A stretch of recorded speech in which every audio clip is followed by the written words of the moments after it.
That's my good news. तीन भारतीय engineers की एक अनोखी मुलाकात ने चिकित्सा उपकरणों से शुरुआत कर भारत को अंतरिक्ष क्षेत्र में आत्मनिर्भर की नई ऊंचाइयों पर पहुंचा दिया। डॉक्टरों के लिए आंखों की रेटिना को स्पष्ट देखने वाले उपकरण विकसित करने के दौरान संजय नेकांती, चैतन्य डोरा, अभय एगुर और कृष्णा तेजा पेनामाकुरु की टीम ने एक ऐसी तकनीक तैयार की जो आंख के अंदरूनी हिस्से की तरह ही पृथ्वी की सतह को भी बारीकी से निगरानी करने लगी। ध्रुव स्पेस नामक इस कंपनी की स्थापना 2012 में संजय नेकांती ने की, जब वे मात्र 19 साल के थे। शुरुआत छोटे उपग्रहों से हुई, लेकिन जल्द ही यह मिशन पृथ्वी अवलोकन के लिए क्रांतिकारी साबित हुआ।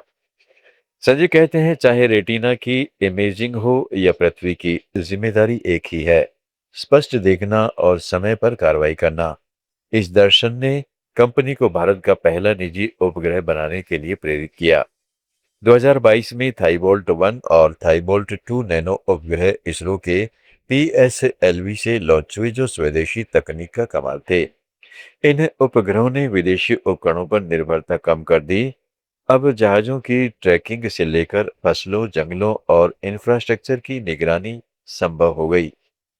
सामान्य अंतर वनस्पति सूचकांक के जरिए फसल स्वास्थ्य, तनाव और रोगों का आकलन होता है, जबकि वन क्रम विश्लेषण वनों में प्रजातियों को अलग करता है। यह तकनीक जैव द्रव्यमान और कार्बन भंडारण का अनुमान लगाकर जलवायु परिवर्तन से लड़ने में मदद करती है। ध्रुव स्पेस के उपग्रह रिमोट सेंसिंग के क्षेत्र में भारत के आईआरएस कार्यक्रम को मजबूत बनाते हैं। उत्तर भारत में अत्यधिक सिंचाई से भूजल की कमी का पता लगाकर स्थल विशिष्ट सिंचाई, उर्वरक उपयोग और कीट नियंत्रण को बढ़ावा मिलता है। वनों की कटाई पर नजर रखने से कृषि, खनन या शहरीकरण के कारणों की पहचान आसान हो जाती है। कंपनी के बड़े क्यूब सेट जैसे DSOD 3U और DSOD 6U ने इसरो मिशन पर पेलोड परीक्षण कर इतिहास रचा। संजय की टीम ने एंड टू एंड समाधान दिए, जहां ग्रहण, उपग्रह लॉन्च और संचालन कर सकते हैं। शिक्षा से बाजार तक फैलते हुए ध्रुव स्पेस ने निजी क्षेत्र को अंतरिक्ष में नया आयाम दिया।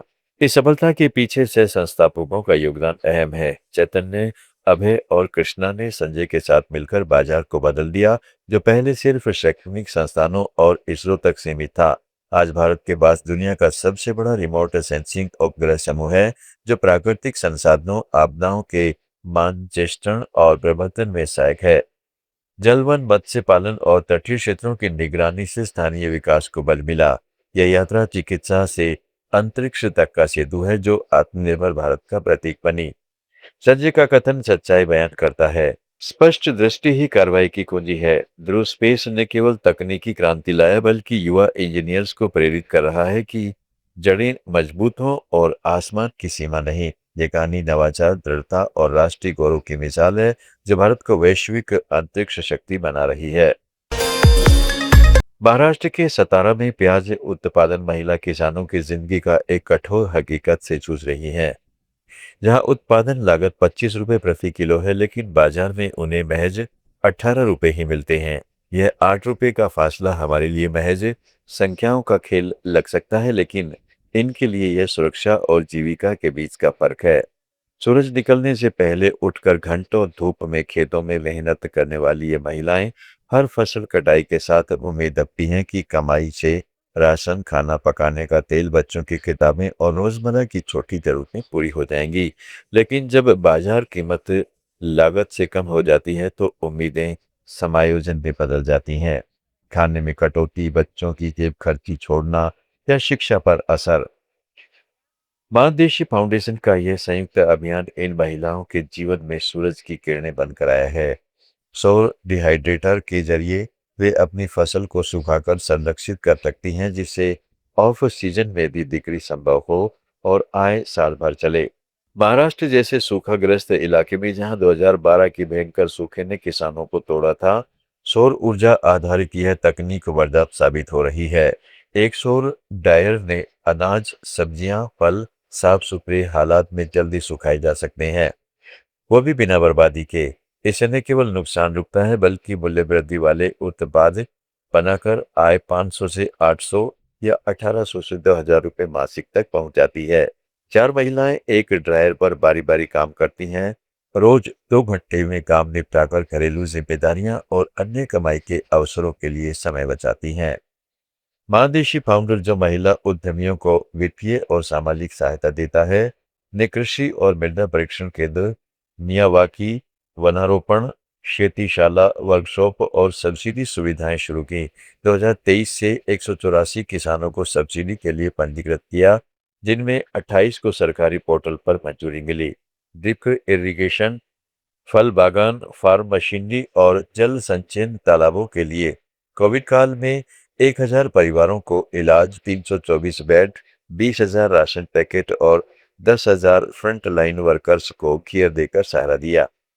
डिजिटल साक्षरता कार्यक्रम से महिलाओं को डिजिटल बैंकिंग, एटीएम और कैशलेस ऐप्स सिखाएं, जबकि फार्म टू मार्केट लिंक से छोटे किसानों को सीधा बाजार पहुंचाया। कोल्ड स्टोरेज और वेयर हाउस बनाकर मध्यस्थों की मार से मुक्ति दिलाई।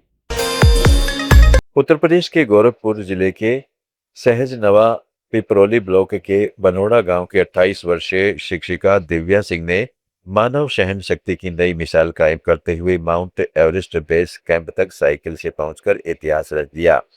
यह 14 दिनों का सफर 17,560 फीट की ऊंचाई पर समाप्त हुआ, जहां तापमान -12 डिग्री सेल्सियस तक गिर जाता है। काठमांडू से शुरू हुई यह यात्रा खतरनाक पहाड़ी रास्तों, तेज हवाओं, ऑक्सीजन की कमी और ऊंचाई जनित बीमारी से जूझते हुए पूरी की गई। दिव्या ने कई बार 10 से 12 घंटे लगातार साइकिल चलाई और जहां रास्ता खत्म हो गया, वहां कंधे पर साइकिल उठाकर आगे बढ़ी। यात्रा की शुरुआत 16 मार्च को काठमांडू से हुई, जब गोरखपुर के विकास भवन से जिला कार्यक्रम अधिकारी सतीश सिंह ने तिरंगा फहराकर उन्हें रवाना किया। 15 दिनों के लक्ष्य के साथ निकली दिव्या ने नेपाल के उबड़-खाबड़ इलाकों में अपनी हिम्मत का परिचय दिया। रास्ते में खड़ी चढ़ाइयां, फिसलन भरे पथ और बर्फीली हवाओं ने उन्हें थका दिया, लेकिन हार नहीं मानी। ऊंचाई बढ़ने के साथ साथ सांस लेना भी मुश्किल हो गया। थकान और सिरदर्द ने घेर लिया, फिर भी हर पहिए के चक्र के साथ वे लक्ष्य की ओर बढ़ती रही। कई जगहों पर साइकिल को कंधे पर लादकर पैदल चलना पड़ा, जो इस यात्रा की कठिनाई को दर्शाता है। अंततः एवरेस्ट बेस कैंप पहुंचकर उन्होंने भारतीय तिरंगा फहराया, जो सोशल मीडिया पर वायरल हो गया। दिव्या सिंह भारत की पहली महिला बन गई जो साइकिल से एवरेस्ट बेस कैंप तक पहुंची, जबकि विश्व स्तर पर यह दूसरा ऐसा कारनामा है। हुमा सिंह द्वारा साझा किए गए वीडियो में वे अपने साइकिल के साथ गर्व से खड़ी नजर आ रही है। पृष्ठभूमि में बर्फीले पहाड़ों का नजारा। कैप्शन में लिखा गया, बधाई दिव्या सिंह, आप भारत की पहली महिला बन गई। गोरखपुर उत्तर प्रदेश और पूरे भारत के लिए गौरव का पल। इस उपलब्धि ने न केवल उनके गांव को बल्कि पूरे देश को गर्व से भर दिया। आयोजन टीम के सहयोग से संभव हुई यह यात्रा महिलाओं के लिए प्रेरणा बनी। यह सफर साधारण नहीं था। -12 डिग्री की ठंड में रातें गुजारना, पतली हवा में सांस लेना और खतरनाक इलाकों से गुजरना हर किसी के बस की बात नहीं। दिव्या ने पहले से ट्रेनिंग ली, ऑफ रोड साइकिलिंग का अभ्यास किया। उनकी दृढ़ता ने साबित कर दिया कि सीमाएं तो मन में होती हैं। यह उपलब्धि भारतीय महिलाओं के साहस को नई पहचान देती है। पहले केरल की 59 वर्षीय वसंती चेरुविटल ने बिना औपचारिक ट्रेनिंग के बेस कैंप पैदल पहुंचकर इतिहास रचा था, लेकिन साइकिल से दिव्या का यह कारनामा बेजोड़ है। गुड न्यूज में आज इतना ही। जुड़े रहिएगा लेट्स माइक के साथ। आप सुन रहे थे let's mike more than radio. Follow कीजिए हमें हमारे सोशल मीडिया प्लेटफॉर्म्स पर। It's time for news. It's time for more than radio. Presenting the first radio news app, Let's Mic. Let's Mic, a news-based app on your phone where you get to watch and listen news, talk shows, interviews, radio show podcasts. On Let's Mic, you get all relevant information of TV, print, radio, podcast, and digital.